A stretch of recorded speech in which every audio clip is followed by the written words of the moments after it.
This week on the Retirement Quick Tips podcast, I'm talking about the upcoming presidential election and what that means for you and your retirement.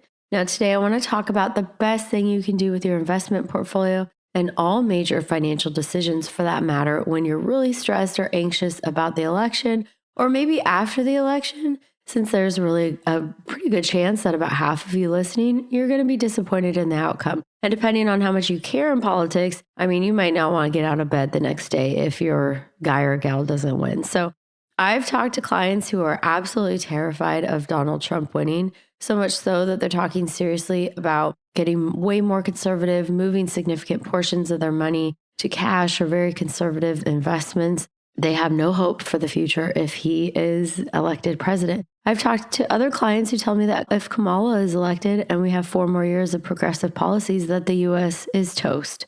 Now, the reality is that we still live in a functioning republic, and there are checks and balances on power. And who the president is and who controls Congress will impact your life, yes. But remember that the reality lies somewhere in the middle of these two fears. Now, I do have concerns about the next election because neither side seems all that concerned about reducing the national debt or the budget deficit. It's like free things for you, free things for you.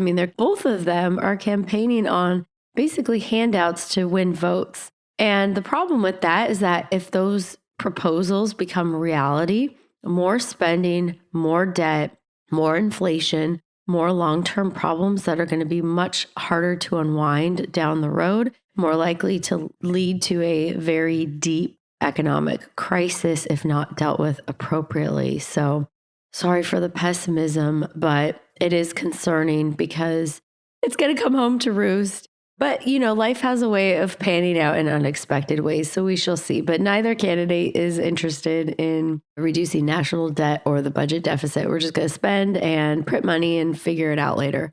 So I urge you, if you are nervous about the election outcome, or if you're so depressed the day after the election that you don't even want to get out of bed, realize that when it comes to the impact of who the president is on your investment portfolio, it is likely to be minimal and also gradual. These are not going to be overnight shifts, overnight changes. A lot of what the policies that each candidate is proposing, they're not going to get done if they don't have Congress on their side. So the likelihood is that we could have a pretty divided Congress, and that's a good thing. We don't want things to just get pushed through because the party in power controls both the White House and Congress. The policies of each candidate, taxation, regulation, those differences that come with any new administration, they do take a lot of time to implement. And like I said, they often never get through Congress at all if the winner doesn't also have support in the House and the Senate. And there are certain things they can do by executive action. And we've seen that quite a bit under Biden and Trump. And it seems like that's a increasing route to getting through whatever policy priorities each president has. But a lot of things require legislative approval as well. So as the theme of this week's episodes tell you, keep calm and vote on. Don't let the short-term outcome of the election rattle you if you don't like the result and cause you to lose hope and abandon or significantly alter your long-term investment strategy. Sitting out on the sidelines, making big sweeping changes to your investments because you're not happy about the winner will most certainly cost you in the long run.